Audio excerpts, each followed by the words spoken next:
Bon, on va faire très vite parce que c'est vrai que c'est pas le Yes. premier qu'on fait. Donc, moi, c'est Frédéric Gendebien, je suis Solution Architect chez Axonic. Ça fait 13 ans que je travaille en IT. Je suis spécialisé en architecture event-driven, CQRS, event sourcing. Et Axonic étant spécialisé là-dedans, ben voilà, c'est un bon match. Axonic est une société néerlandaise qui fait des produits axés sur ben, le CQRS, l'event sourcing, le messaging aussi, mais vraiment dans ces contextes architecturels. Un framework, un serveur, plein d'autres produits super intéressants. Voilà, je te donne la main, Frédéric. Yes, bah, pour ma part, donc Cédric, je suis cofondateur de Promise, j'en suis également le CEO et Promise. Nous, on est une solution collaborative de partage de connaissances et de bonnes pratiques, de standards de code dans le contexte de l'ingénierie logicielle. Donc, on est vraiment une solution de knowledge management pensée, conçue pour l'écosystème du développement logiciel. Et donc, par rapport à ça, le sujet des bonnes pratiques de manière générale nous intéresse et c'est pour ça aussi qu'on fait ces webinaires régulièrement autour des bonnes pratiques qui peuvent adresser les techno web, pas forcément uniquement l'infrastructure as code, les bonnes pratiques de sécu, d'architecture comme je le disais. Donc aujourd'hui, on va aborder le sujet du grid et bah voilà, vous offrir quelques pointeurs sur cette thématique-là. Bon, le contexte, en fait, on va aller assez rapide, hein, si tu veux bien, Frédéric, parce qu'au final, je pense que voilà, c'est assez contemporain finalement cette problématique. Est-ce qu'on a vraiment besoin de convaincre, d'expliquer pourquoi c'est important de faire attention à ce sujet-là? Voilà, je pense qu'on est assez conscient maintenant qu'il y a des choses à faire, des choses à penser. Mais l'objectif finalement pour nous, quand on va parler de Green IT, puis je donne la ZIF, bon, j'ai même pas présenté le chiffre, pardon. Voilà, je donne les chiffres en avant. On estime à 5 à 6 hein, de l'impact de notre industrie tech IT sur les émissions mondiales de gaz à effet de serre. Alors ça, voilà, ça peut représenter peu pour certaines personnes, mais quand même, juste pour un secteur, c'est quand même beaucoup. Et surtout, on sait quand même que ben, qu'il y a des leviers, qu'il y a forcément des choses à faire, parce que finalement, la prise de conscience, elle est quand même assez récente, et donc finalement, on sait qu'il y a des leviers, des solutions qui peuvent être mises en place pour essayer quand même de réduire cette partie-là. Alors, le green, comment est-ce qu'on pourrait le définir? Alors, on ne va pas chercher, nous, à le redéfinir. Voilà, on a repris une définition qui allait finalement dans le sens de ce qu'on voulait présenter aujourd'hui. Voilà, comme vous voyez, l'idée, hein, c'est d'essayer dans nos projets tech, dans nos projets numériques, dans nos projets digitaux, d'essayer de réduire l'empreinte.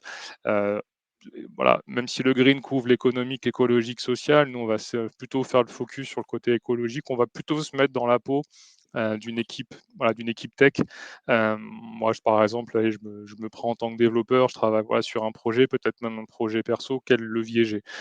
Parfois, dans une entreprise, il y a plein de critères, notamment voilà, écologiques, sociaux, qu'on pourrait prendre en compte, mais des fois, ce n'est pas toujours dans notre scope. Donc, on pourrait bien sûr aborder tous ces sujets-là, ça fait sens. Aujourd'hui, on fait un focus un peu plus tech pour voir à notre niveau si on a voilà, un peu de décision, un peu de pouvoir de décision, sur quoi on peut se tourner, vers quoi on peut se tourner pour regarder tout ça.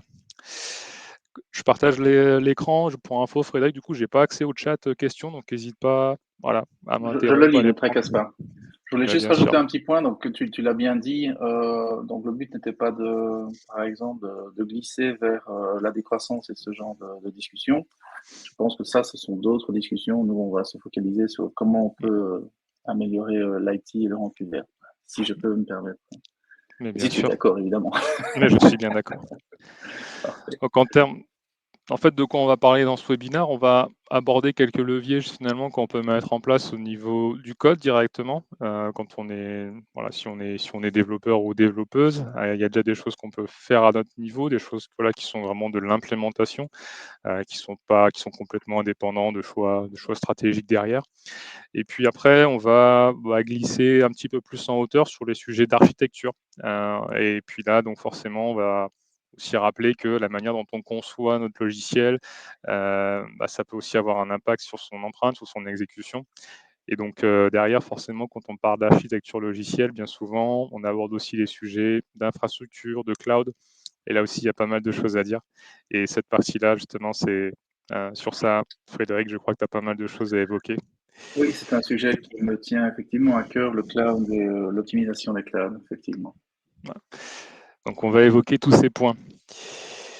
On y va? C'est parti? Vas-y, je t'en prie. Allez. Bon, premier point, voilà, si moi je me positionne en tant que dev, il y a déjà des solutions qui existent peut-être, voilà, vous avez déjà été allé voir qu'est-ce qu'il existait, voilà, notamment pour auditer notre site. J'étais assez surpris de voir énormément de sites. Alors j'étais agréablement surpris, hein, c'est bien que ça existe, de sites qui permettent de mesurer notamment l'impact carbone de notre site, l'impact environnemental, ce genre de choses. Et donc là, finalement, il y a deux exemples là, que je vous montre ici, si vous ne connaissez pas. Il y a EcoIndex, qui est une initiative plutôt francophone, et celui de Google, le PageSpeed Insight. Celui-là, finalement, il est très utilisé quand on fait notamment du SEO, du référencement, parce qu'il fournit beaucoup d'indicateurs sur quelle est la performance d'exécution de la page, ce genre de choses. Et donc, pour donner un exemple de à quoi ressemble un rapport derrière, de hop, pardon, c'était pas celui-là, de résultats, le PageSpeed Insight. Là, typiquement, donc j'ai pris, pour pas avoir un mauvais score sur Promise ou Axonic, parce que je ne l'ai pas fait, mais bon, je le dis dans le doute, voilà. J'ai pris le site tout simplement du club de foot de Bordeaux, des Girondins, voilà, qui malheureusement a des performances qui sont assez cohérentes avec leurs performances sportives. Bon, blague à part, qu'est-ce qu'on voit là-dessus? On a assez, moi j'ai pas mal travaillé là-dessus à titre personnel, hein, voilà, sur le site de Promise pour optimiser les temps de chargement, etc. Et donc on se retrouve avec beaucoup de recommandations justement sur des points qu'on va évoquer après, sur les chargements des images, sur les formats d'images. Voilà, là j'anticipe même une préconisation qu'on voit après, mais on a vraiment tous les éléments qui sont chargés dans la page en disant, voilà, c'est peut-être des choses qui sont dans l'état, des choses qui pourraient être optimisées, qui pourraient être compressées. Donc que ce soit sur les ressources comme ça, vidéo, images, des ressources qui sont pas utilisées. Voilà, il y a beaucoup de choses en fait sur ces outils-là qui nous permettent, voilà, d'y voir un petit peu plus clair. Le Eco-Index est légèrement différent. Voilà, bon, lui, il dit pas top. Et en fait, ce qui est intéressant là-dedans, autant le Page Speed Insight, lui, c'est vraiment des indicateurs de performance. Donc, c'est le chargement de la page. En gros, est-ce que c'est quoi le temps nécessaire pour avoir le premier pixel? Donc, il y a un côté UX qui est assez présent. Et après, il y a d'autres initiatives où là, comme celle-ci, on essaie vraiment de regarder, OK, où est-ce qu'est hébergé le site? Ce site, il est dans quel data center? Ce data center, il est alimenté comment? Voilà, donc là, il y a des choses en plus qui apparaissent là-dessus. Donc voilà, ça donne après des projections consommation d'eau, gaz à effet de serre. Mais voilà, il y a pas mal de solutions vraiment qui existent là-dessus. Et même plus généralement, enfin, on a identifié dans le cadre de recherche sur ce webinaire pas mal de solutions aussi sur le côté même Green Ops, c'est-à-dire carrément pilotage de la stratégie carbone. Et donc là, ça inclut pas que la tech, ça inclut d'autres choses. Bon, c'est pour ça aussi qu'on n'en a pas forcément parlé dans ce webinaire. Donc déjà, si par exemple vous êtes dans le contexte du web, ce qui n'est pas, je sais, le cas de tout le monde, donc je le précise bien, mais si on est dans le cadre du web, je pense, c'est des outils un peu faciles à utiliser pour déjà voir des axes d'amélioration possibles. Et donc là, le temps de chargement, en fait, on parle souvent de UX parce que en tant qu'utilisateur ou utilisatrice, forcément, j'arrive sur une page, elle se charge vite. C'est bien parce que moi, je suis content en termes d'expérience, mais en fait, derrière aussi, ce qui nous intéresse plutôt nous, c'est de se dire une page qui se charge vite, c'est probablement aussi qu'elle charge moins de ressources, des ressources qui sont plus optimisées, compressées. Donc derrière, c'est du temps de calcul, du temps de transfert de réseau qui est réduit aussi, quoi. Donc il faut plutôt, voilà, le voir comme ça, plutôt que, voilà, on va dire un temps de chargement à la microseconde, d'un point de vue utilisateur, quoi. Donc ça, c'est sur le côté web, un des premiers axes qui sont possibles. Si jamais vous êtes aussi dans ce web, il y a aussi des choses à savoir en termes d'image. On se rend compte quand même que les formats d'images un peu plus traditionnels, les PNG, les JPEG, c'est des choses qui ont quand même tendance à être de plus en plus, alors je ne vais pas dire dépréciées, mais quelque chose qu'on recommande de moins en moins. Il y a des formats plus modernes. Alors moi j'appelle ça mode moderne, mais finalement, c'est le terme qui est utilisé aussi dans les rapports Google Page Speed Insight, les Next Gen Formats. Et on se rend compte finalement que ces formats, ils permettent une meilleure compression avec des résultats qui sont tout aussi qualitatifs, voire plus. Et que finalement, derrière, le chargement, encore une fois, il est plus léger, il se fait plus vite. Et donc forcément, on consomme moins de ressources. Voilà. Je ne sais pas si tu connaissais ces formats WebP et AVIF notamment. Ah ben, tu vois, ce qui est génial dans ce genre de webinaire, c'est que j'apprends plein de trucs. EcoIndex, je ne connaissais pas. Et, euh, et ça, effectivement, je les ai en fait appris en Ouais. lisant tes slides, donc c'est pas mal. Alors après, si vous êtes comme nous, vous aviez plein de PNG, on trouve facilement, voilà, sur internet, sur votre site, enfin sur des sites, comment dire, des convertisseurs d'images. Après, il y a sûrement d'autres moyens de le faire si on fait vraiment du traitement d'images, mais pour des images simples, voilà, où vous pouvez les uploader et les récupérer dans un format WebP, ça, voilà, c'est plutôt, moi, c'est des choses que je conseille. En tout cas, pour notre site Promise, on l'a fait et effectivement, ça vaut le coup, quoi. Donc après, il y a le sujet des langages. Alors ça, c'est un débat assez intéressant. Alors attention, hein, je vais pas, là, si vous voyez ce slide, je suis pas en train de dire: «Faut arrêter de faire du JavaScript, et il faut faire du Rust». Mais en fait, pourquoi j'en parle? C'est parce que depuis quelques années, depuis 2019 même, il y a une étude là dont je parlerai après, qui, je vais même avancer là-dedans, pardon. Je vais en fait, il y a une étude qui a démarré en 2019 sur l'impact des langages de programmation d'un point de vue énergie. Et donc, c'est dans cette étude-là, on se mettait en avant, enfin, les personnes ont mis en avant qu'il y avait certains langages qui étaient plus énergivores que d'autres, en termes de consommation énergétique, avec voilà, tous les biais que ça peut représenter. Mais bon, l'idée quand même générale, c'est de se dire que, bah, en fait, souvent, nous, on voit les langages d'un point de vue stylistique, c'est-à-dire de dire je préfère coder en Java plutôt qu'en JavaScript parce que je préfère, c'est plus agréable, etc., ou en Kotlin ou en Scala. Mais c'est vrai que des fois, le sujet, ouais, de la performance, on en parle, mais c'est pas forcément toujours le critère numéro un, sauf dans certains secteurs, bien entendu, où là, on a besoin de performances assez, voilà, assez importantes, et donc on fait attention à ça. Et là, en fait, le pointeur que je vous donne, si jamais ça vous intéresse, donc c'était raconté par une entreprise dans la cybersécurité qui s'appelle Tenable, et qui raconte en fait dans ce blog post ici, qu'il y a quelques années, en fait, il n'y a pas si longtemps, qu'est-ce qu'ils ont fait? Ils avaient en fait une partie de leur soft, qui était assez consommatrice en termes d'énergie. Enfin, ça s'étendait sur un parc avec des centaines de VM. Voilà, c'est ce qu'ils expliquent là dans le titre de l'article, Optimizing 700 CPU Way. En fait, ils ont complètement décidé de refondre une partie de leur système qui était codé en JavaScript en Rust. J'anticipe un peu, voilà, le Rust, ça fait partie des langages apparemment en termes de performance d'exécution qui sont le moins énergivore et le plus rapide, quoi. Voilà, donc si vraiment on cherche, on est très soucieux de ça, il y a du Rust. Et donc vous avez peut-être vu passer des articles là-dessus, un peu avec un titre un peu accrocheur qui disait si on veut sauver le monde, il faut coder en Rust. Bon, c'est complètement exagéré, mais là, dans leur cas, on voit quand même qu'il y a eu 75% de gains de performance en termes d'utilisation de CPU, en termes d'utilisation de mémoire, c'est quand même aussi drastique. Et ça, on s'imagine, là, on ne parle pas juste d'un petit microservice qui s'exécute voilà, avec un CPU, là, on parle quand même d'un module qui s'exécutait sur des centaines de CPU. Et donc l'impact pour eux, ça a été radical, quoi. Et donc des fois, voilà, finalement, sans changer le côté fonctionnel, se poser la question des choix techniques, le langage, en tout cas, peut faire office de ça. Alors après, bien sûr, il y a la manière dont on utilise le langage, mais il y a des pistes à explorer là-dessus. Je ne sais pas si tu as déjà codé en Rust, toi, Frédéric. Oui, tout à fait. Moi, j'adore le Rust. Je trouve malheureusement que, donc moi personnellement, j'adore. Je trouve que Ouais, malheureusement, la courbe d'apprentissage, elle est elle reste très très basse pendant très longtemps, puis après, ça fait un gros pic. ouais. Donc, c'est malheureux pour le langage, mais c'est vrai qu'il est extrêmement performant. Ça nous apprend à programmer de manière complètement différente, avec une gestion de mémoire qui reste manuelle, mais pas aussi manuelle que du C.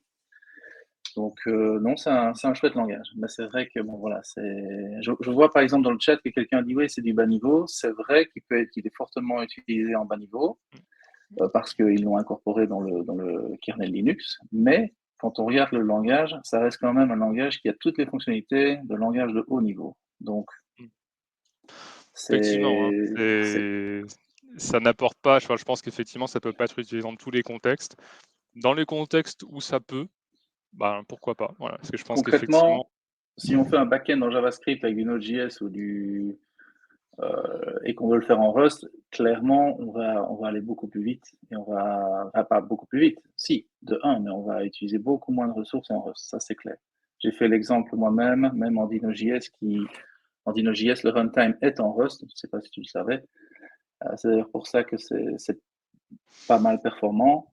et pas mal sécurisé. Bon, ça reste quand même beaucoup plus lent que de le faire en Rust immédiatement. Mmh. Quand tu disais que c'est le plus performant, en fait, il est juste après le C. Hein. Oui, c'est pas ouais, c'est vrai, Quand désolé. même, il reste quand même juste après le C. Juste après, ouais, c'est vrai. Je suis d'accord. Donc voilà. Mais il me semble d'ailleurs que j'avais quand même un tableau là-dessus. Ah voilà, bah, en Oui, fait, je oui. l'avais mis un peu, je l'avais mal rangé, voilà. Donc le tableau ici, l'étude est ici, donc Energy Efficiency Across Programming Language, donc c'est une étude de 2019. Alors, je l'ai pas lu dans le détail, je ne saurais pas donc vous expliquer exactement comment ça a été fait, mais dans les grandes lignes, voilà, ce qu'il en ressort, c'est des métriques sur le temps d'exécution, la consommation de mémoire, l'énergie. Donc effectivement, si on fait des moyennes à peu près, on voit que le Rust, le C, le C++ sont quand même, voilà, plutôt bien classés. J'ai pas regardé s'il y avait des langages qui étaient particulièrement mal classés. Bon, je vois pas mal Ruby apparaître en bas. Voilà. En Ça, on gros, savait. effectivement, on peut pas vraiment en tirer des conclusions, mais en tout cas, c'est quand même intéressant de faire l'étude et je pense que peut-être que certains langages, effectivement, alors moi, il y a plein de langages ici que je connais pas, peut-être que certains, effectivement, sont pas connus pour avoir une performance énergétique particulièrement faible, ou en tout cas, n'ont pas été pensés pour. Et en fait, c'est ça aussi, c'est que si c'est pas un critère sur lequel on met le focus et qu'on a envie de prendre en compte, bon, il y a quand même peu de chances qu'on soit dans le haut du classement, quoi. Mais voilà, Et si ça vous clairement, intéresse, ouais, ouais, vas-y. clairement. Les langages comme le Go, par exemple, ont été designés il y a pas si longtemps que ça. Si je me trompe pas, il y a 15 ans Oui, déjà. je crois, ouais. 15 ans, oui, en 2008. Moi, j'ai fait une migration d'une plateforme Java vers du Go. Et alors, ça m'étonnait de voir Energy Java parce que ça dépend du contexte. Je pense que j'avais lu à l'époque la, l'étude, là, exactement celle-là. Et il Mmh. disait que c'était le code qui tourne en permanence. Donc, on sait que le Java, par exemple, fait de l'optimisation du code à chaud. Donc, ça veut dire que le Java va être de plus en plus rapide jusqu'à arriver à une limite. Évidemment, il va certainement va peut-être rattraper C++ de près, mais il va jamais être plus rapide, quoique. Mais par exemple, dans un contexte serverless, là, c'était une toute autre discussion. Donc, ce tableau-là, c'est à voir et à comprendre que le code tourne en permanence. Donc, on a des serveurs qui tournent en permanence. Mmh. Parce que sinon, Tout à fait. le Go et le Java ne seraient pas dans cet ordre-là. Tu fais bien de le préciser. Hem, Après au niveau du code, qu'est-ce qu'on peut avoir aussi? Il y a un projet qui est intéressant, je faisais un pointeur, notamment si vous faites de l'IA. Il y a un projet de recherche, je crois qui a démarré plutôt en Amérique du Nord avec des chercheurs et des chercheuses, au Québec, qui s'appelle Code Carbone et il est présenté en fait comme un projet qui en gros, ça met des capteurs dans votre code, donc vous mettez typiquement, c'est une librairie que vous importez, c'est un SDK Python aujourd'hui uniquement. C'est pensé plutôt dans le contexte du coup de l'IA, parce que c'est vrai que les technos autour de l'IA, du machine learning, c'est bien souvent en Python. Et en fait, ce que fait Code Carbone, c'est qu'il a vocation à essayer de calculer l'impact en termes carbone, justement, des projets d'apprentissage et d'IA.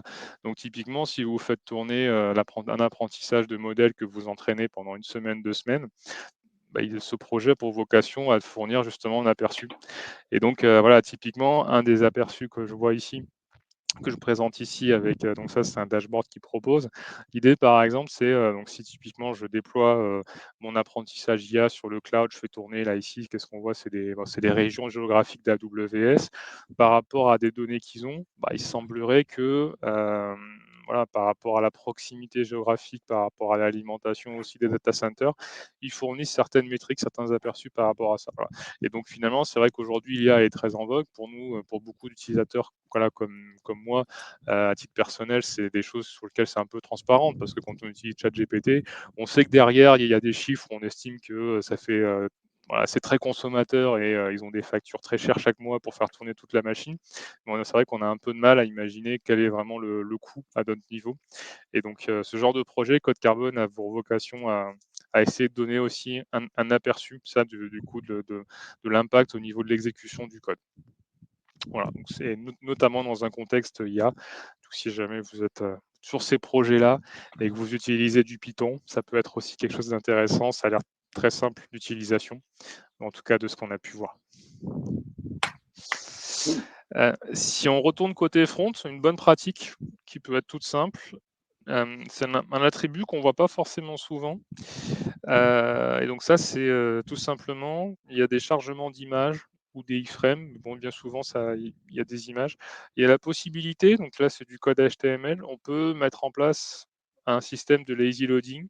En fait, par défaut, de ce que j'ai lu, la valeur, c'est par défaut, c'est eager. Donc ça veut dire que quand le navigateur va recharger une page HTML, il va charger les éléments image et donc tous les éléments qui seront pas marqués en loading lazy vont être chargés par défaut.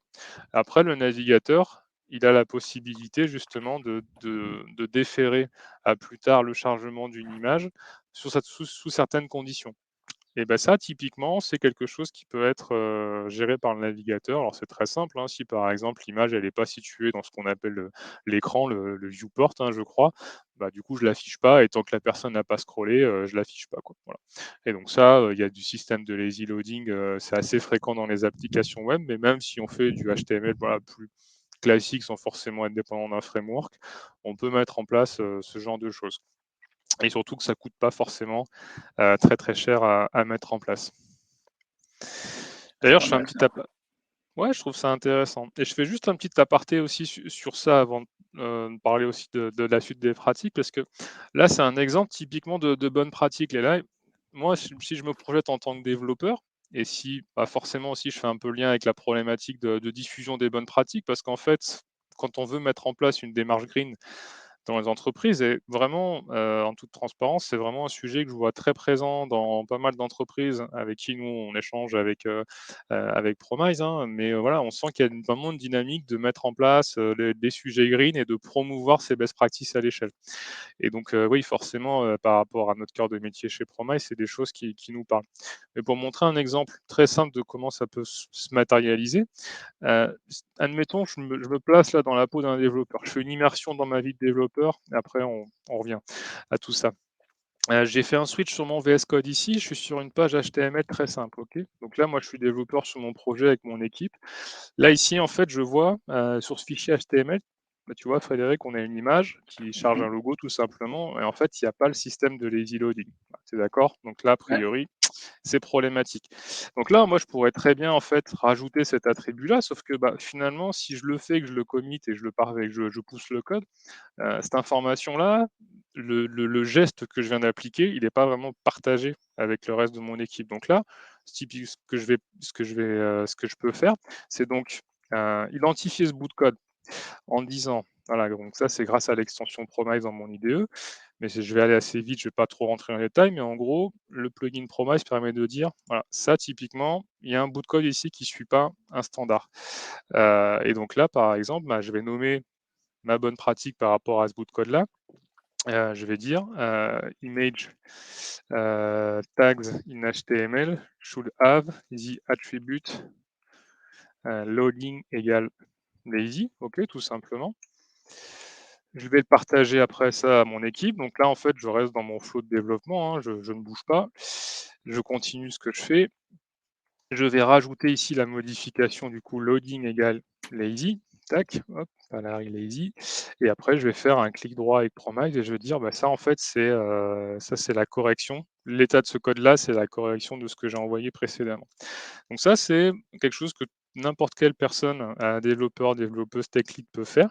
Et l'idée, en fait, après, quand on retourne dans Promise, on a en fait ce système d'ateliers réguliers de revue de pratique. Donc là, imaginez avec mon équipe, qu'est-ce que je fais? Je vais mettre en place avec l'outil des ateliers 1 à 2 fois par mois généralement. Et l'idée, ça va être d'être ensemble réunis. Donc on se fait une réunion en visio toute simple classique qui va durer 1 heure. Et le but, c'est de discuter de tous les points qu'on a remontés, toutes nos bonnes pratiques. Et donc là, moi, en fait, si vous voulez, je vais pouvoir partager cette information de l'utilisation du loading lazy sur les images. Donc là, avec tous mes devs, je vais pouvoir détailler un peu plus qu'est-ce qu'il faudrait faire, pas faire. Je vais montrer la correction associée.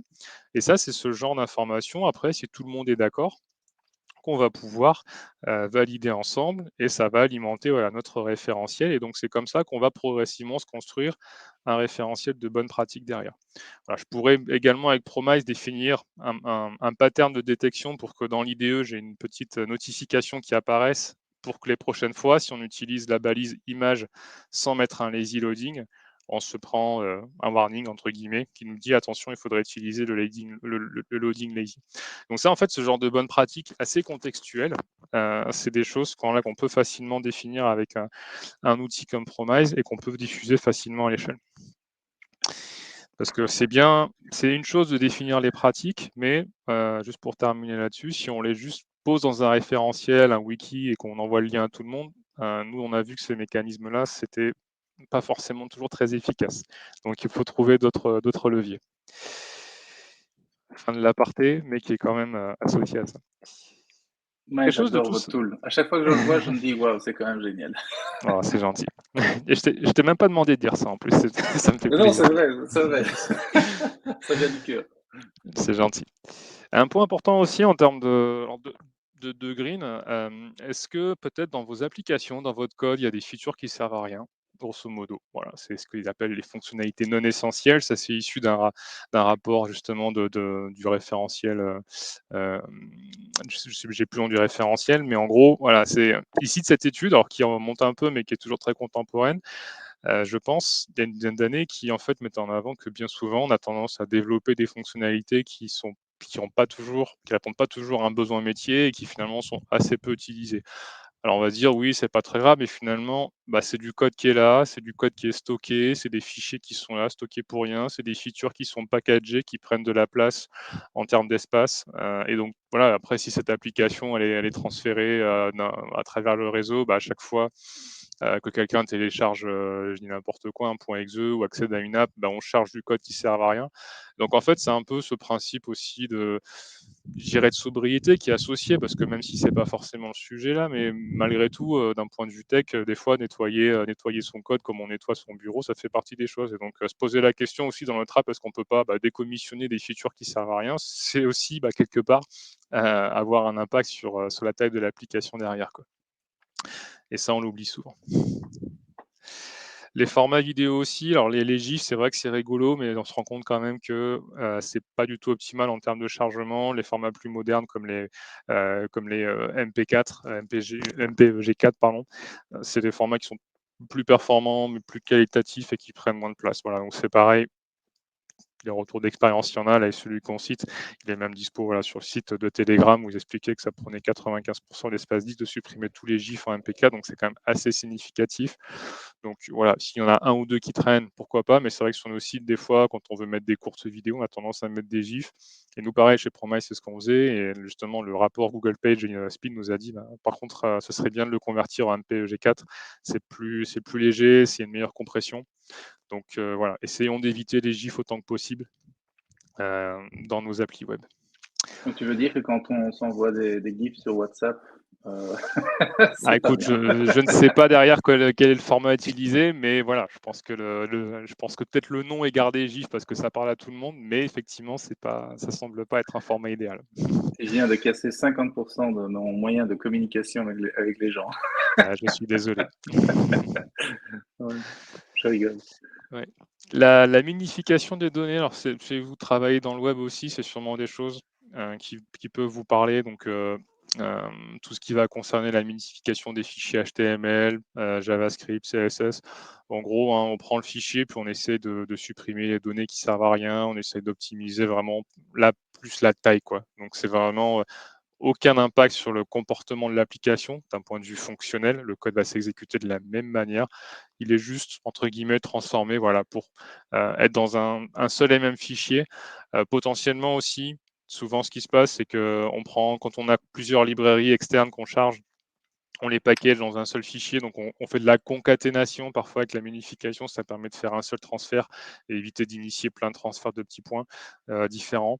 Donc voilà, grosso modo, dans le web, la minification, dans le packaging de l'app, c'est des choses aussi qui sont plutôt standards également.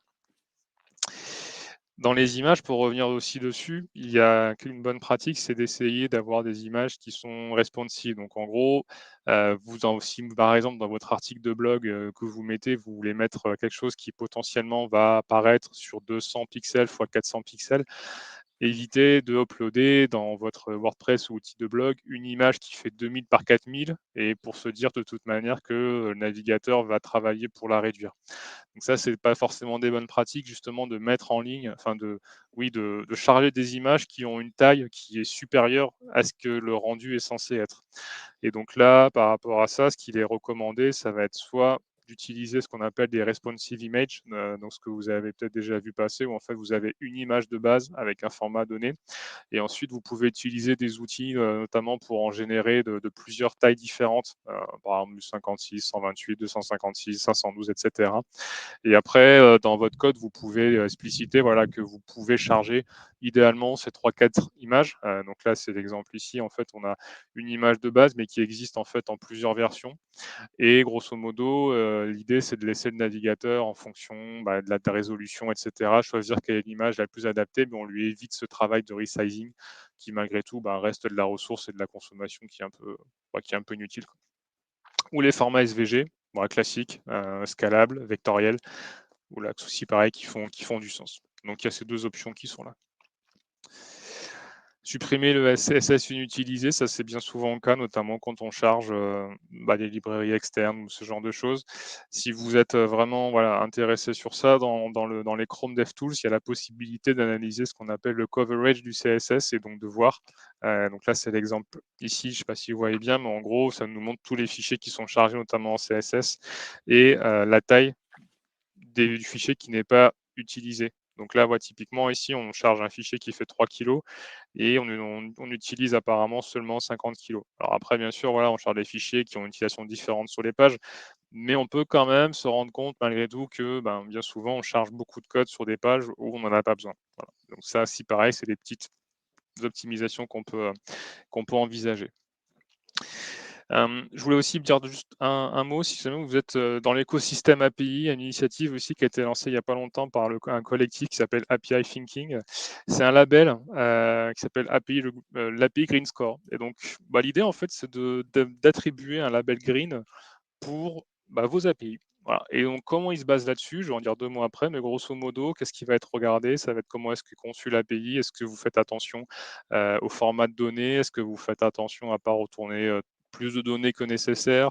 Est-ce que vous utilisez un système de cache? Est-ce que vous utilisez après des outils, une infra avec une certaine attention aussi sur la consommation, la sobriété, ce genre de choses? Et donc derrière, en fait, c'est un label qui peut être donné. C'est un écosystème où il y a pas mal d'acteurs qui sont là. Je ne sais pas exactement quand est-ce qu'il est sorti. Je crois que c'est quand même une initiative qui est assez récente. Et j'ai regardé sur le site finalement comment est-ce qu'il se basait là-dessus, parce que c'est peut-être quelque chose qui vous vous demandez. Alors c'est assez intéressant parce qu'il y a un Excel, et donc là je fais juste une capture du Excel justement, et ça va te plaire justement Frédéric, parce que le premier point c'est dans l'architecture, ils encouragent l'utilisation de l'event-driven architecture, ce qui est quand même plutôt bon. Ah oui, je t'avoue que j'ai apprécié quand j'ai vu ça. Je me suis dit, est-ce qu'il a fait exprès de le mettre en premier ou pas? Même pas, non, vous ouvrez le Excel, vous avez ça. Voilà. Alors après, il y a, comme tout Excel, sûrement des formules, avec des poids, ce genre de choses. Mais typiquement, après, qu'est-ce qu'on va avoir? Il y a une notion de cache. Il y a, pourquoi pas, utiliser aussi du GraphQL. Donc voilà, c'est le fait de manipuler les données pour optimiser la quantité de données qu'on va récupérer. Si on utilise des méthodes GET pour récupérer les informations, est-ce qu'on a implémenté des filtres? Donc, tout simplement des critères. Est-ce que je peux filtrer par nom? Est-ce que je peux filtrer que les données qui ont tel attribut? Pour éviter de récupérer par exemple 10 000 données et ensuite faire le tri dans mon code en local. On va plutôt essayer de filtrer en amont les données, un peu comme si vous faites une requête en base de données, filtrer au maximum les datas pour retourner ce dont vous avez besoin. De la pagination, ce genre de choses. Donc là, c'est juste un aperçu. Je crois qu'il y a un petit peu plus de critères, mais voilà, si ça vous intéresse, vous pouvez creuser ce sujet. Qu'est-ce que vous pouvez gagner avec ça? Je ne sais pas. Je pense que c'est surtout après un label pour montrer qu'il y a une notion d'intention et de prise en considération de l'aspect green dans la structuration de nos API. Mais je trouvais ça intéressant de le mentionner. Les caches, ça forcément, c'est des choses qui sont bien vues. Parce que ça permet de conserver les informations côté local ou côté serveur, et donc d'éviter de faire des requêtes à chaque fois. C'est une bonne pratique aussi d'avoir une notion d'expiration sur les caches, donc dès que possible, n'hésitez pas à les mettre en place avec des mécanismes d'invalidation derrière. Les CDN, ça aussi, c'est des choses qui marchent bien. Donc l'idée des CDN, c'est d'avoir un réseau de serveurs qui permet de délivrer du contenu statique en fonction de la position géographique de l'utilisateur. Donc typiquement, voilà, si je fais promise.com, enfin promise.fr, ou toi tu fais axonic.fr, ça veut si jamais tu n'as qu'un site hébergé en France, ça veut dire que en Australie, la requête elle va quand même traverser elle va faire pas mal de kilomètres pour arriver jusqu'en France. L'idée des CDN, c'est d'avoir des relais en fait, donc ça va être une duplication des données dans un réseau distribué et donc d'avoir des relais locaux, pardon, pour que finalement, s'il y a un relais en Australie, la personne va pouvoir accéder à la requête directement en Australie aussi, quoi.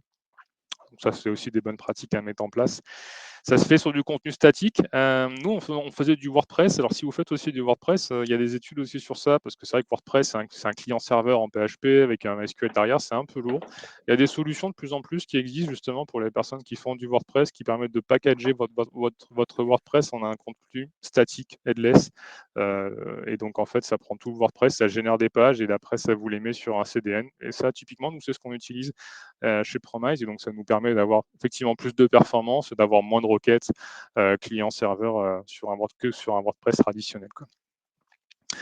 Je peux mentionner aussi Ecolint, qui est un linter, un petit utilitaire, un projet qui s'est lancé il n'y a pas longtemps, qui permet, pareil, dans un contexte web, de faire des préconisations par rapport à l'empreinte carbone. Voilà. Donc là, c'est assez radical, par exemple. Hein.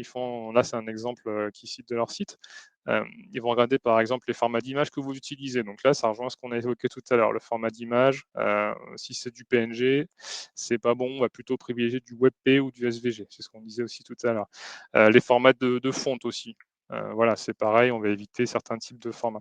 Et ils vont carrément jusqu'à dire éviter de charger des librairies externes qui sont trop lourdes. Donc ils citent l'exemple par exemple de Lodash. Ils disent Lodash, c'est une librairie en JS, une librairie utilitaire qui permet de faire plein de choses.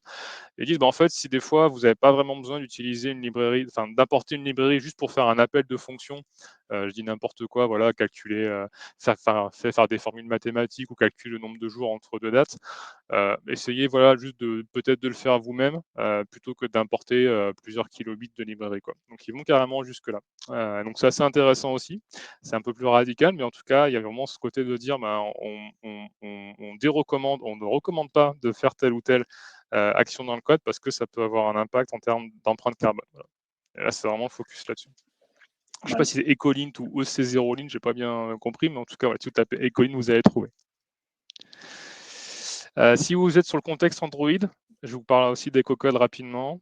C'est un référentiel de bonnes pratiques Android et puis récemment iOS, où on fait le focus sur des règles programmatiques pour avoir un impact justement sur la performance. Donc ça veut dire diminution du code qui peut avoir un impact sur la batterie, ce genre de choses, quoi. Et donc ça, c'est un projet en plus lancé en France, notamment par un chercheur, Olivier Le Goaer, qui est basé à Pau. Et donc c'est une initiative sur laquelle pas mal d'entreprises participent. Il y a régulièrement des challenges autour de ça pour alimenter ce référentiel-là. Et donc voilà, si vous êtes dans l'écosystème mobile, peut-être vous connaissez déjà. Si vous ne connaissez pas, je pense que ça peut être pertinent pour vous de jeter un œil. Il y a des plugins SonarCube qui existent. Ils ont travaillé avec SonarCube pour l'intégrer. Et donc voilà, c'est assez intéressant. Et là, je montre juste si vous voulez voir un peu plus à quoi ça ressemble, découvrir des règles. Il y a notamment un webinaire qu'on a fait en mars dernier avec Olivier où il est présenté justement son référentiel de règles. Et je passe rapidement là-dessus, juste pour vous dire aussi deux mots sur la consommation électrique, sur la mesure de la consommation électrique. Parce que finalement, quand on parle aussi d'empreinte, pour pouvoir dire on va mesurer telle ou telle chose, il faut qu'on soit capable de mesurer, d'avoir des métriques.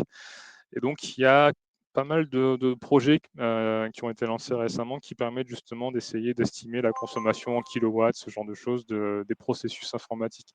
Il y a un projet là qui s'appelle notamment Power API qui a été lancé par une équipe de l'INRIA à Lille et qui a pour vocation, pareil, à partir de votre code, de calculer en se branchant, on va dire, très bas niveau pour le coup, d'estimer justement la consommation kilowatts de vos processus. Et Scaphandre, qui est un projet équivalent. Alors, je ne saurais pas dire exactement les différences, mais qui permet de remonter ce genre d'informations typiquement.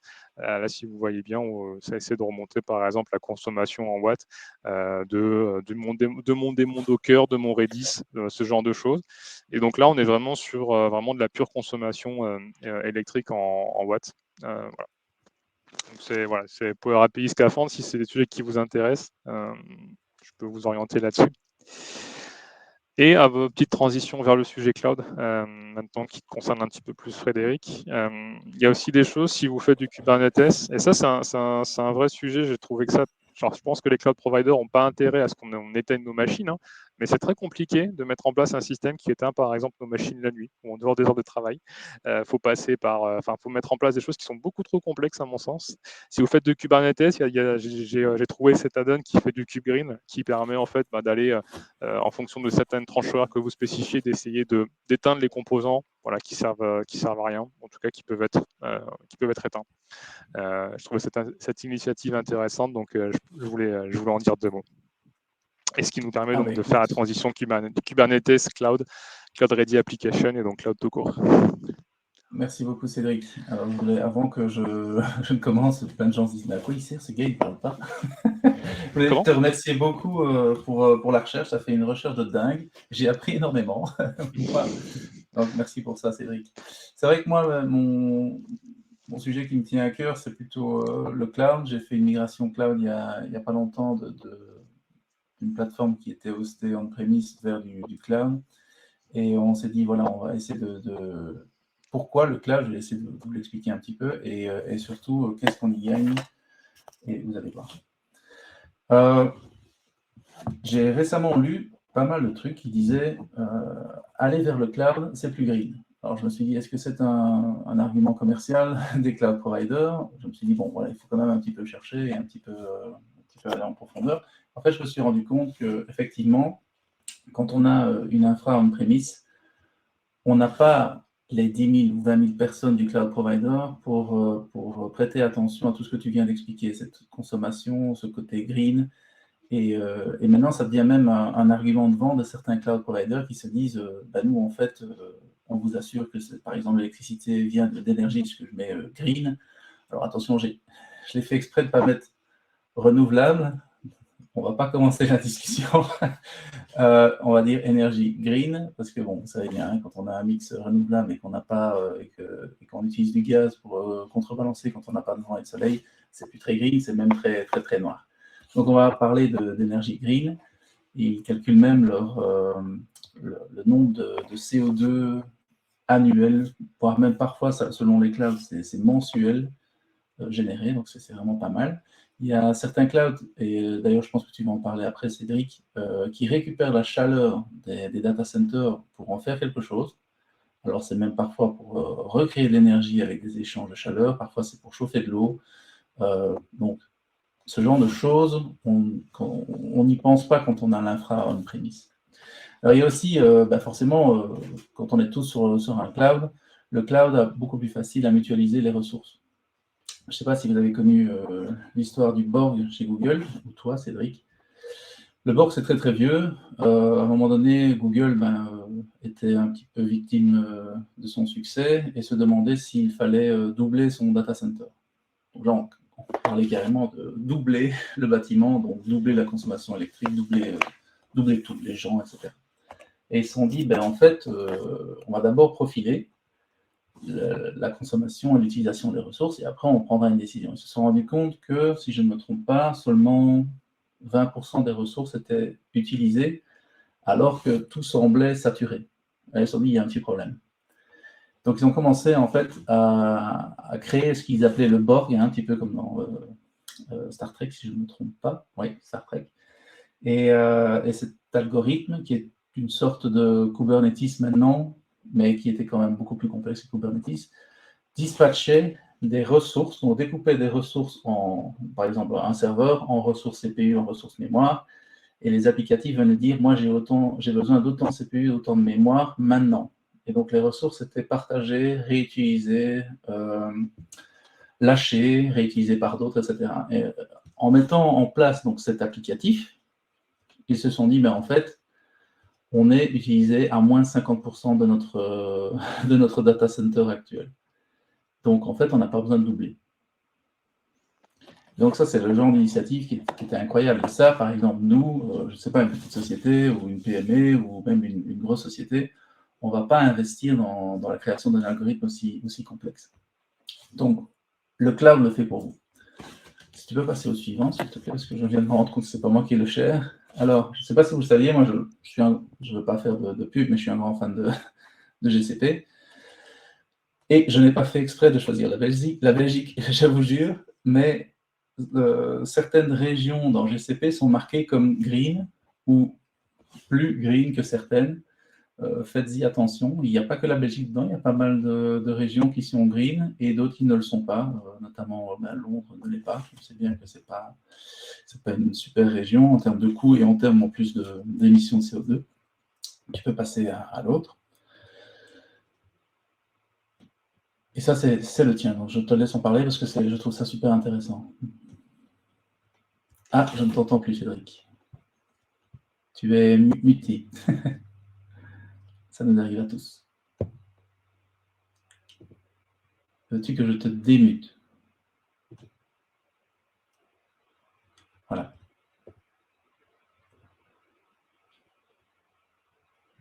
C'est toujours muté. Ça arrive. Ah, voilà, parfait. Bon. Oui, je ne sais pas ce qui s'est passé. Oui, donc effectivement, là-dessus, ce qui intéresse juste des initiatives, alors notamment une qui est en France, j'ai identifié un hébergeur qui s'appelait Neutral IT. C'est intéressant parce qu'ils ont ce concept de chaudière numérique. Alors là, de quoi ça parle? En fait, il y a de plus en plus d'initiatives autour des data centers, justement, qui essayent comment dire, de valoriser la chaleur produite dans le data center. Parce qu'en fait, il y a deux choses par rapport au data center. Il y a la consommation électrique nécessaire pour les serveurs. Donc là, il y a toute une démarche de dire comment est-ce qu'on peut faire des serveurs qui sont moins consommateurs, ou en tout cas, après tous les circuits d'alimentation, voire même de refroidissement, essayer de réduire ça. Et puis en parallèle, on peut aussi se dire, en fait, vu qu'on crée beaucoup de chaleur, derrière, on a besoin de climatiser, etc. Mais vu qu'on crée beaucoup de chaleur, est-ce qu'on ne peut pas s'en servir notamment pour chauffer des bâtiments, ce genre de choses, quoi. Et donc ces projets-là, c'est assez intéressant parce qu'ils utilisent tout leur data center, toute la chaleur générée dans les data centers pour ensuite la réutiliser dans le chauffage des bâtiments, voilà, par exemple des bureaux, ce genre de choses. Donc ça, c'est plutôt chouette comme initiative. Et celle que tu mentionnais tout à l'heure pour les piscines, c'est vrai qu'il y en a eu plusieurs. Et si ça vous intéresse, je vous ai mis un pointeur vers une startup qui s'appelle Deep Green. Ils ont fait ça en Angleterre, justement. Et donc l'idée en fait c'est d'aller pareil utiliser toute la chaleur par rapport à ce qui est dégagé pour alimenter avec un système de circuit. Alors je maîtrise pas bien le sujet, mais en gros ça permet de réduire la consommation électrique pour chauffer certaines piscines municipales. Parce que justement, il y a un système de récupération de chaleur et d'alimentation derrière, quoi. Donc, il y a de plus en plus d'initiatives qui sont justement en place sur ça pour dire cette chaleur-là, peut-être que plutôt d'essayer de dépenser de l'énergie pour la refroidir, est-ce qu'on ne peut pas l'extraire pour la mettre ailleurs? Alors, je ne suis pas ingénieur physicien, donc je ne vais pas m'étaler plus sur ce sujet-là. Et juste aussi un mot par rapport au cloud provider. Il y a un groupe de recherche, je crois qu'il est francophone, qui essaie de collecter beaucoup d'informations justement sur les cloud providers, à la fois la consommation énergétique des serveurs, l'alimentation des data centers. Voilà, est-ce qu'ils sont alimentés au charbon électrique, ce genre de choses. Et donc ce projet s'appelle Boavista et a pour vocation en fait à aider les entreprises à essayer de comprendre, de mieux envisager leur impact quand ils ont des projets cloud ou des projets même d'achat de serveurs, ce genre de choses.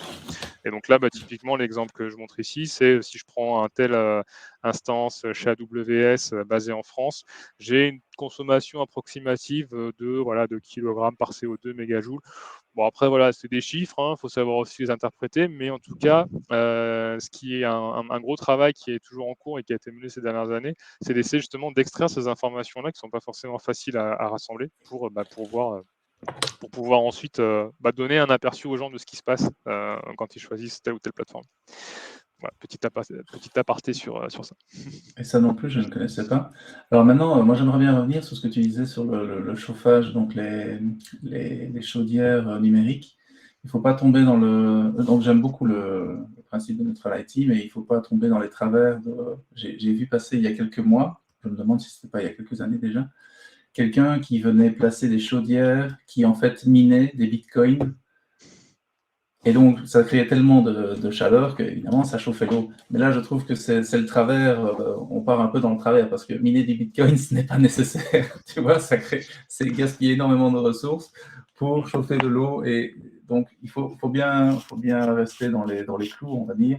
On a une activité de data center, on ne va pas la pousser au maximum pour chauffer de l'eau. On a une activité, ça fait de la chaleur, on va récupérer cette chaleur et on va essayer, comme tu disais, de la transférer autre part. Donc, ne pas pousser l'idée trop loin. Donc moi, récemment, il y a déjà quelques années, je suis tombé amoureux du serverless. Je vais être honnête avec vous, tout simplement par facilité. Et puis après, je me suis dit, comme tu disais, évitons de gaspiller les ressources. Il faut savoir que quand le serverless, même si on ne fait pas, donc j'ai fait exprès de ne pas mentionner les functions, les lambda et les Google Functions, parce que ça, ce sont des choses propriétaires des clouds. Je préfère éviter ce genre de choses propriétaires, parce que quand on switch, c'est différent, il faut réécrire, même quand on fait de l'hexagonal, il faut réécrire au moins l'interface.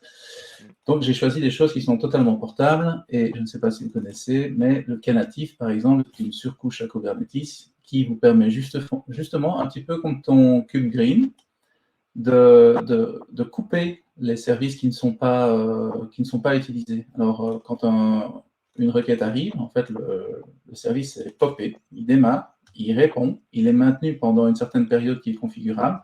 Si plus personne n'appelle pendant cette période, il est coupé. Il peut aussi scaler donc horizontalement, automatiquement, mais déscaler jusqu'à 0. Et ça, c'est super intéressant parce que quand le système n'est pas utilisé, déjà, il ne consomme rien. Et après, les coûts, on va parler un petit peu d'économie. Les coûts, forcément, quand ça ne tourne pas, on ne le paye pas non plus. Alors, moi, je suis un grand fan si vous aimez bien cette technologie, de Cloud Run, qui est en fait un Knative chez Google. Vous avez aussi l'équivalent Fargate, qui fonctionne de la même manière.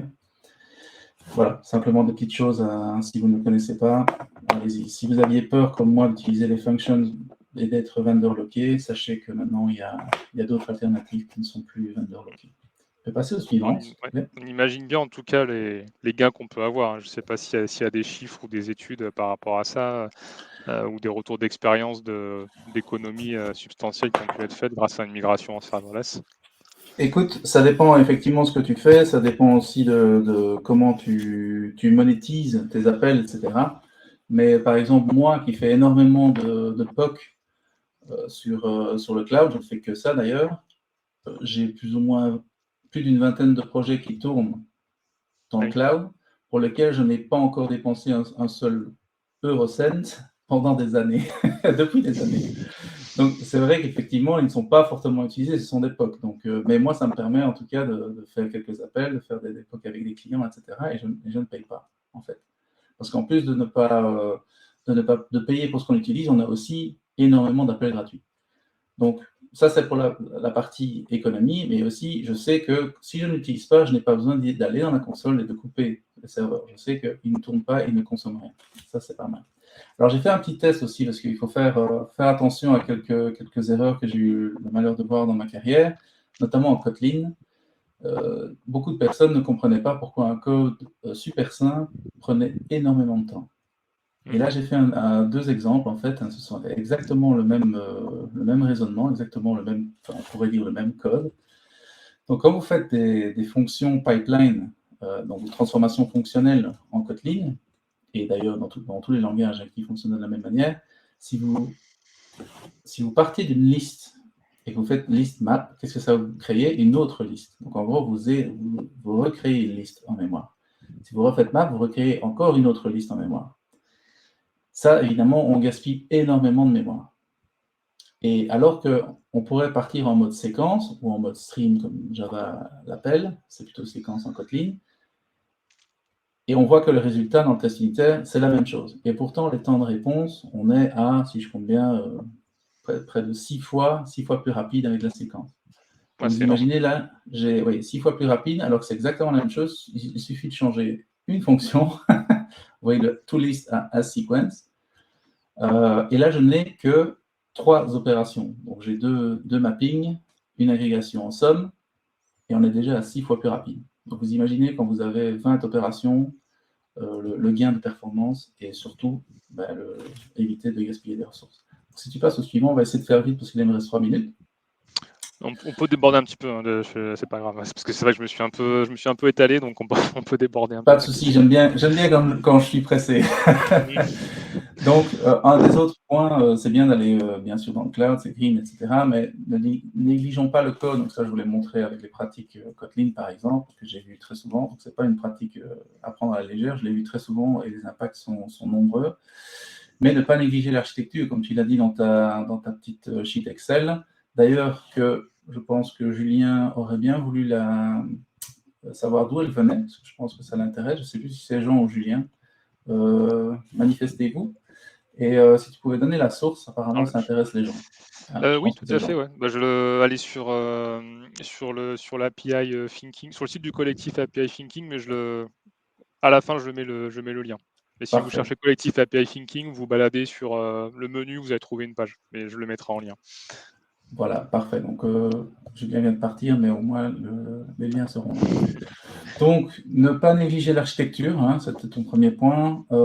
Énormément de sociétés ont des machines incroyables, même on-premise, avec des clusters de fous, et pourtant, ils disent on a des problèmes de performance.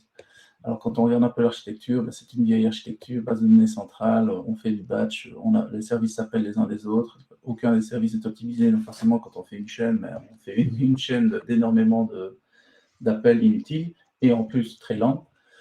Pensez réactif, allez voir le Reactive Manifesto, changez votre manière d'architecturer vos applications, pensez justement event-driven, mais pas que, allez plus loin, vraiment message-driven. Pensez à faire des microservices réactifs quand ça fait du sens. Pourquoi je mets quand ça fait du sens? J'ai lu il n'y a pas longtemps la petite étude d'AWS qui est revenue à un microservice. Et là, par exemple, ça n'avait pas de sens de faire 42 services alors qu'un petit microlit, on va dire, ça avait plus de sens. Par contre, si vous voulez faire du message driven, pensez à du CQRS. Je vais démonter un petit peu tous les arguments contre le CQRS que j'ai entendus dans ma carrière et l'event sourcing. Donc, si tu passes au suivant, justement, je vais un petit peu... Donc, si on se souvient, le CQRS, rapidement, on n'a plus une seule DB, on va avoir plusieurs DB et parfois de types différents, simplement parce qu'on veut écrire et lire de manière efficace. Alors, on dit souvent, oui, mais le CQRS, c'est dupliquer les données, parce qu'on va écrire d'un côté, mais on va lire d'autre côté, donc c'est une duplication. C'est pas vraiment une duplication, c'est une reprojection. Mais on dit souvent, reprojeter, c'est gaspiller, mais le CPU, en fait, est beaucoup plus énergivore qu'un disque. Alors, à chaque fois que je regarde des comparatifs, là, on est à 5 à 10 fois. Si je vais dans le pire des cas et que je pousse à l'extrême, on est parfois à 150 fois plus énergivore. Donc, je suis resté très gentil en disant 5 à 10 fois plus, mais ça peut aller jusqu'à 150 fois selon les meilleurs disques les plus performants et les meilleurs processeurs les plus performants. Encore une fois, je parle de processeurs de serveur. Effectivement, les nouveaux processeurs Apple, on n'est plus à ça, mais quand même, il faut savoir que le CPU est très, très énergivore par rapport à un disque. Donc, ce qui fait que si on reprojette des données pour aller plus vite, quelque part, en fait, on doit faire le calcul. Je ne dis pas que c'est forcément intéressant, je suis convaincu, je n'ai pas tous les chiffres, mais j'en suis convaincu, mais ce n'est pas parce qu'on duplique qu'on gaspille. Au moins, on gaspille beaucoup moins de CPU. Si tu passes au suivant, je vais démonter un petit peu les contre-arguments de l'event sourcing. Donc, on dit souvent, la réhydratation d'un agrégat en event sourcing, c'est gaspiller des ressources. Parce que forcément, hein, si je rappelle un petit peu comment ça marche, on va récupérer l'histoire d'un agrégat, ça peut être des centaines d'événements, et puis on les reprojette. Puis on va me dire, mais quand il y en a des millions, forcément, on ne va pas les reprocesser tous les millions. On va utiliser des snapshots pour borner le nombre d'événements à récupérer. On va aussi utiliser les caches, tu l'as mentionné tout à l'heure. Le cache mémoire peut être utilisé pour justement ne pas du tout réhydrater l'agrégat. Il reste en mémoire un certain laps de temps. Donc tous ces mécanismes sont là pour optimiser ces patterns. Le suivant. Alors, ne pas négliger les librairies. Parce que je vois très souvent des projets, notamment en Go, parce que j'utilise souvent le Go, même le Rust. Genre, à mon avis, tous les mois, je vois des nouvelles librairies pour faire des serveurs HTTP ou des nouvelles librairies pour écrire sur disque. Et tous les mois, il y a une librairie qui bat une autre. Avec des benchmarks en plus, voilà, qui sont exactement. Parfois, ouais. Alors, je ne dis pas qu'il faut changer tous les mois, mais gardez un œil et tous les 6 mois, revoyez un petit peu votre landscape. Si vous faites de l'hexagonal et des abstractions, vous devriez être capable de changer certains morceaux de librairie comme ça, surtout si vous êtes en monorepo. Mais c'est très important de garder un œil sur ce genre de librairie. Par exemple, je ne sais pas si vous connaissez Go, mais le Fiber en Go pour faire de l'HTTP, il est assez rapide. Et il a battu pas mal des librairies qui existaient sur le marché. Tu peux passer, parce qu'il y a plein d'autres librairies, mais je vais essayer de speeder un petit peu. Là, je vais prendre un exemple réel, et là, je mets Axonic Power, parce que c'est un géant. Je ne peux pas vous dire qui, mais je peux vous dire que c'est un géant suédois qui fait des meubles en kit. Je pense que voilà, mais c'est tout ce que je dirais. Qui a effectué un léger redesign de l'applicatif. Quand je dis léger redesign, c'est pas une réécriture telle quelle, parce que le système n'était pas très optimisé non plus. On est reparti sur Event Driven, mais on n'a pas fait un redesign complet. Il a juste utilisé l'Axon Framework et l'Axon Server. Donc là, j'aime pas de faire ce genre de publicité, mais c'est juste factuel. Et a changé un petit peu son landscape. Et puis on s'est dit en tant qu'Axonic, tiens, quelle va être la performance après ce petit redesign et cette utilisation de nos produits. Et on ne s'attendait pas à ça, mais on a eu 2400% de performance. C'est quand même monstrueux. En temps d'exécution, on parle là? Oui. Ok, ouais, c'est ouais. Donc, on s'est dit, enfin, en tant que ressource, en fait, pardon, en tant qu'utilisation de ressources. D'accord, ouais. Donc, on s'est dit, tiens, en fait, alors les gens vont certainement rebondir s'il en reste encore. Et on dit, ouais, mais ça veut dire qu'on va vendre encore plus de trucs, encore plus de camions, encore plus de CO2. Mais c'est pas ça l'histoire, c'est pas ça la réflexion, c'est de se dire que maintenant qu'on sait ça, ça veut dire qu'on peut réduire fortement l'infra. Oui, c'est ce que tu mets ici, ouais. C'est-à-dire que là, on a atteint des machines, quoi.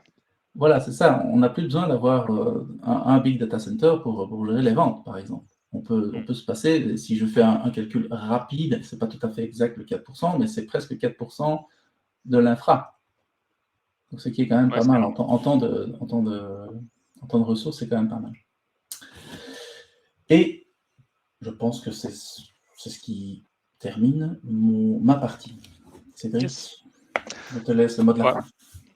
Ouais, non, après, pour aller plus loin, si ces sujets vous intéressent, je peux vous orienter vers le RGESN, qui est le référentiel général d'éco-conception de services du numérique.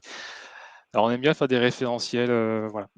Et donc, il y en a un de plus qui est sorti, qui sûrement reprend des idées d'autres référentiels. Voilà, ça, c'est une initiative qui est assez récente, une initiative du coup au niveau de l'État. Hein, je ne sais plus exactement qui, mais vous retrouverez l'info. Voilà, c'est un niveau carrément ministériel que ça s'est mis en place, cette initiative-là. Et aussi la Green Software Foundation, qui là pour le coup est un plus gros mastodonte qui fait partie de la fondation Linux. On retrouve là-dedans des Google, des Microsoft, beaucoup d'autres acteurs qui travaillent justement sur des groupes de travail avec derrière des initiatives qui voient le jour pour réfléchir en fait à l'impact green qu'on peut avoir. Donc voilà, je crois qu'on a couvert un peu tous les messages qu'on voulait vous faire passer aujourd'hui sur cette dimension green orientée plutôt à ingénierie logicielle. Je ne sais pas si de ton côté, tu as un autre point à rajouter. Non, je lisais vite le chat et je pense qu'effectivement, on a répondu à tout. Une question intéressante de Jean. Qu'est-ce qui consomme plus, un radiateur traditionnel qui chauffe juste pour chauffer ou un radiateur qui chauffe parce qu'il est en train de faire des calculs? C'est une très bonne question. Je préfère faire des calculs. Par contre, ce que je voulais dire, c'est je ne veux pas faire des calculs pour chauffer. Je veux chauffer en faisant des calculs. C'est ça le... Je comprends. Là, on rentre un petit peu plus dans la technique pour moi. Voilà, exactement. On a un autre message d'Olivier. J'ai l'impression que le passage des ressources rares, années 90, excusez-moi, je suis belge, années 90, aux ressources infinies, entraîner une paresse intellectuelle. C'est vrai, je suis tout à fait d'accord. Top. Oui, c'est vrai. Bon, en tout cas, merci beaucoup Frédéric d'avoir passé cette heure ensemble avec moi. J'étais content qu'on puisse aborder ces différents sujets et voilà, je suis content qu'on ait pu faire ce webinaire et qu'on ait pu se plonger ensemble sur ces sujets-là. Et j'espère que les personnes qui étaient là aujourd'hui ont pu aussi apprendre des choses, découvrir des choses. Alors moi, je te remercie beaucoup Cédric parce que tu as fait des recherches de fou. Et en plus, dans ces recherches, tu sais bien que moi, je ne suis pas un expert du Green IT et je le reconnais. Je ne le suis pas, c'est juste que je suis sensible. Mais j'ai appris beaucoup de choses. Donc, je voulais te remercier ça à titre personnel. J'espère que je ne suis pas le seul à avoir appris des choses. Et encore une fois, merci beaucoup Cédric. C'est toi qui l'as géré aujourd'hui. Bon, non, on ne dit pas ça. Juste quelques mots par rapport à nos 2 prochains webinaires.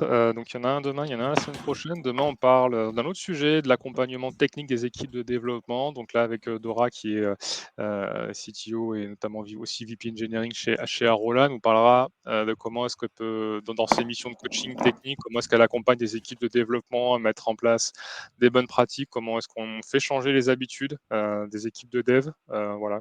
Quelle bonne pratique, quelle posture en termes de coach. Donc, voilà, si ces sujets-là vous intéressent, je pense que ça peut être intéressant pour vous. Le replay sera également sur YouTube si jamais vous ne pouvez pas être là. Et semaine prochaine, on parlera de performance des équipes avec Dimitri et Ludi, qui est donc CTO chez l'Uni.